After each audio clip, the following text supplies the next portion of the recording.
দুজনেই তো কমলা, দুজনেই তো কমলা। আরে আও দেখ দেখ দেখ দেখ দেখ দেখ কোন কাছে নাচি আগো তো আমি আরে খেলে খেলে এখানে আলু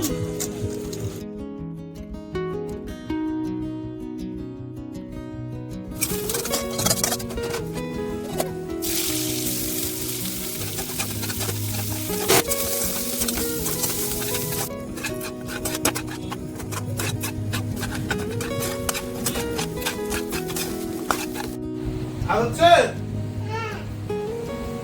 এটা নে ধর।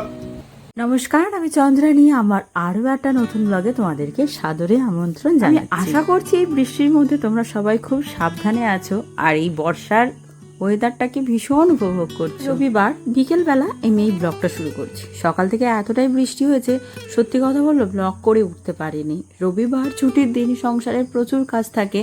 আমার তো মনে হয় বিশেষ করে রবিবার দিনটা কাজের চাপটা আর সপ্তাহের 6 দিনের থেকে একটু বেশি থাকে। যাই হোক, চলো, অনেক তো কথা বললাম। এবারে না একটু বিকেলবেলায় বেরোতে হবে। মাসের শুরু হয়ে গেছে, তাই মাস কাবারই কিছু বাজার তুলতে হবে। প্রায় একটা সপ্তাহ পার হয়ে গেল, নতুন মাস পড়েছে, কিন্তু সব সময় এতটাই বৃষ্টি হচ্ছে। বাবা টিপও পরিয়ে দিচ্ছে না। বাবা টিপটা দাও, ও ঘুরতে যাবে। বাবা টিপটা দাও। আরে দাঁড়া, আগে টিপ পর তার। আরে হ্যাঁ, এই তো অত নড়লে টিপ পরানো যায়? আরে তুই গালটা বন্ধ কর। টিপ টিপ দিচ্ছে তোকে, টিপই দিচ্ছে। এবার টিপ পরবে, পরে আবার আয়নায় দেখে আসবে কেমন দেখতে লাগছে। পাউডারটা পরিয়েছে, দাঁড়া, পাউডারটা মুছে দিয়ে একটু। দুজনেই তো কমলা, হ্যাঁ দুজনেই তো কমলা। আরে আও দেখ দেখ দেখ দেখ দেখ দেখ পুরো ম্যাচিং ম্যাচিং। হ্যাঁ ওভার ম্যাচিং ম্যাচিং। সন্ধ্যা হতে এখনো বেশ কিছুটা বাকি। তিনজনে বেরিয়ে পড়লাম মাসকাবাড়ি বাজার তুলবো বলে। সারাদিন যা বৃষ্টি হয়েছে, বৃষ্টিটা এখনো একটু ধরেছে, আকাশটাও পরিষ্কার হয়ে গেছে। আশা করছি আমরা যতক্ষণ বাইরে থাকবো হয়তো আর বৃষ্টি। লোকের বাবা দোকানের ভেতর, দোকানে ভালোই ভিড় আছে আর আমাদেরও বেশ অনেকগুলো মাল কিনতে হবে। তাই আমি আর শ্লোক এই সময় একটু বাইরে প্রকৃতির হাওয়া খাচ্ছিলাম। খুব ভালো লাগছে পরিবেশটা। বৃষ্টি নেই তো কি হয়েছে, ওয়েদারটা কিন্তু একদম ঠান্ডা। বাইরে থাকার আরো একটা মিষ্টি কারণ তোমাদের সাথে শেয়ার করি। দোকানের ভেতরেই গেলে না শ্লোক এটা খাবো ওটা খাবো বায়না করে। তাই ঠিক যখন আমাদের মাল কেনা প্রায় শেষের দিকে, তখনই দোকানের ভেতরে ঢুকি, ও যেটা পছন্দ সেটা কিনে দিয়ে তারপরে আমরা বেরিয়ে আসি।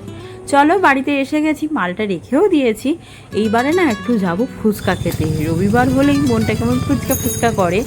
আর সত্যি কথা বলতে সারা সপ্তাহ তো বেরোনোর সুযোগ হয় না, তাই রবিবার মনে হয় একটু বাইরে। অনেকগুলো দিন আগে তোমাদের সাথে শেয়ার করেছিলাম আমাদের বাড়ি থেকে স্টেশন যাওয়ার যে মেন রোডটা, সেটা সারাইয়ের কাজ শুরু হয়েছে। যাই হোক, অবশেষে এতদিন পর রাস্তাটা ঢালাইয়ের কাজ হচ্ছে।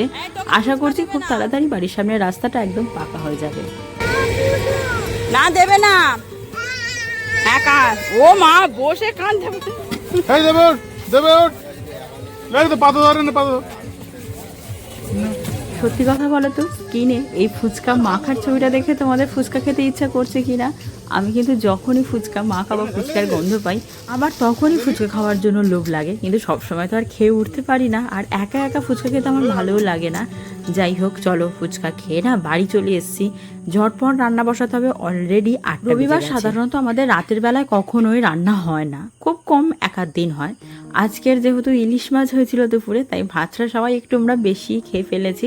তাই রাতের জন্য দেখলাম ভাতটা আমাদের সবার হবে না, তাই ঠিক করলাম রাতে একটু ভাত ভাজা করব আর একটু চাউমিন করে নেবো। তাহলে আর এক্সট্রা করে ঝামেলা করতে হবে না। একটা সবজি ভাজলে দুটো রান্না হয়ে যাবে। এই যে ভাত ভাজার কনসেপ্টটা আমি সত্যি এতদিন জানতামই না, এই ইউটিউব আর ফেসবুক দেখেই জেনেছি। তো অনেক দিন ধরেই ইচ্ছা আছে একদিন ভাত ভাজা খাবো, ভাত ভাজা খাবো। তো যাই হোক, আজকে সেই সুযোগটা হয়েছে। একটু ভাত ভাজা খেয়ে দেখি কেমন খেতে লাগে। চাউমিন তো সেদ্ধ করেই নিয়েছি, প্রথমে চাউমিনটা করে নেবো, তারপরে ভাত ভাজা করব। চলো ঝটপট রান্না করি আর তোমাদের সাথে বেশ কিছুটা গল্পও করে নেওয়া যায়। ব্লগে বেশিরভাগ সময় দেখো শ্লোকের বাবা রান্না করে। আসল কথা, আমি সব জোগাড় করে দিই, গুছিয়ে গাছিয়ে দিই, শ্লোকের বাবা রান্না করে। রান্না করতে শ্লোকের বাবা প্রচণ্ড ভালোবাসে। আজকের মানুষটা গেছে আমাদের পাড়ারই ক্লাবের একটা মিটিংয়ে, তাই রান্নার দায়িত্বটা আজকে পুরোটাই আমার। দেখলে তোমাদের সাথে গল্প করছি, এদিকে আমি ডিম ভাজার মধ্যে গোলমরিচ দিতেই ভুলে গেছি। অথচ আমাদের বাড়িতে যখনই ডিম ভাজা হোক তাতে কিন্তু গোলমরিচ গুঁড়ো দিয়েই আমরা খাই। যাই হোক, একটা দিন বলো ফ্রাইড রাইস বলো, এইসব খুচখাচ বা মুখরোচক খাবারগুলো আমার করতে এক প্রকার ভয়ই লাগে, কারণ শ্লোকের বাবা ভীষণ ভালো রান্না করে। সেইখানে আমি যদি করি মানুষটার পছন্দ হবে কিনা এই ভেবে ভেবে না আমি আর করিই না, ওই মানুষটার ঘাড়েই সব ছেড়ে দিই। কিন্তু না, আজকে তো অন্য কিছু রান্না করতে গেলে ইচ্ছা করছিল না, তাই ভাবলাম একেবারে চাউমিন করলে আমার সবজি দিয়ে চাউমিনটাও হয়ে যাবে, আর ভাত ভাজা খাবো তো সেই কখন থেকে বাবা যখন চাউমিন করে অনেক রকম সস দেয়, ওই জন্য খেতে না সত্যি এক কথায় অনবদ্য হয়। কিন্তু আজকের আমি এতটাই ভুল করলাম, বাজারে গেলাম তখনও যদি একবার দেখে যেতাম ফ্রিজে কোনো সস নেই, হয়তো তখন নিয়ে আসলে আমিও ভালো মতো চাউমিনটা করতে পারতাম। কিন্তু কি করব, শুধু সয়া সস, গোলমরিচ আর গরম মশলা গুঁড়ো দিয়ে আজকে চাউমিনটা সেরে নিলাম। আশা করছি ভালোই হবে। তবে জানো, আজকের আমার ইচ্ছা আছে ভাত ভাজাটা পুরো ফ্রাইড রাইসের স্টাইলে করব, মানে ঠিক যেমন করে ফ্রাইড রাইসটা করে সেরকম ভাবে। দেখা যাক কেমন টেস্ট হয়। ভাতের গন্ধ আর দেরাদুন রাইসের গন্ধের মধ্যে ভাত ভাজাটা প্রথমবার খেলাম, ভালোই লেগেছিল জানো। তবে ফ্রাইড রাইসের মতো কোনোদিন আশেপাশেও যেতে পারেনি। ভাতের সাথে সব রকম সবজি পড়ে সত্যিই ভালো লাগছিল, তবে ফ্রাইড রাইসের স্বাদটা পেলাম না। যাই হোক, এখানেও আমি গোলমরিচ গুঁড়ো, চিনি, গরম মশলা সব কিছু দিয়েই করেছি। তবে এতে আমি কাজু কিশমিশ দিইনি, আমি ইচ্ছা করেই দিইনি, কারণ এতগুলো সবজি পড়ে গেছে তো এরপর কাজু কিশমিশটা দিলে আমার একটু বাড়াবাড়ি লাগছিল। দেখা যাক, আমার তো ভালোই লেগেছে টেস্ট করে, শ্লোকের বাবার কেমন লাগে। জানো, আরও একটা ভুল করে ফেলেছি, আমি যদি প্রথমেই ঘি দিয়ে ভাতটা ভাজতাম তাহলে হয়তো আর একটু টেস্ট হতো। নামাবার সময় আমার মনে পড়ছে আমি ঘি তো দিলাম না, বাড়িতে বাটার নেই, কারণ শ্লোক বাটার খায় না আর আমি তো বাটার খাইই না, তাই জন্য নামাবার আগে 1 চামচ ঘি দিলাম। কি জানি কেমন টেস্ট হবে। তবে এইসব খাবারের সাথে স্যালাড না হলে খাবারটা ঠিক কমপ্লিট হয় না। তোমাদের কি মনে হয় একটু জানি কেন খুঁজে পাওনি বলো তো? দিদার কাছে শুয়ে শুয়ে টিভি দেখছিল আর দিদাকে জ্বালাতন করছিল। নিচের সব গাছ ছেড়ে চলে এসছি ওপরে।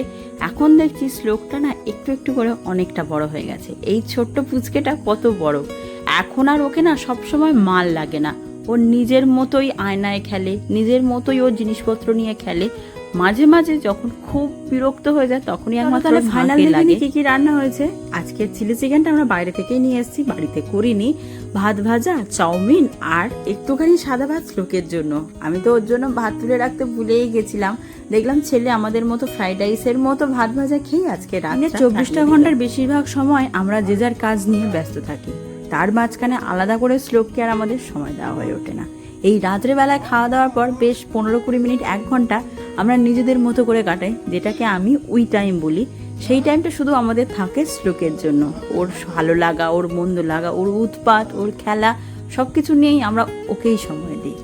আজকের এখন কি চলছে বলো তো? ছেলেকে মশারি টাঙানো শেখানো হচ্ছে। ও ছোট থেকেই মশারি টাঙানোর প্রতি খুব আগ্রহ, তাই ওর বাবা আজকের ওকে দিয়েই মশারিটা টাঙালো। আজ তবে আসা হবে না।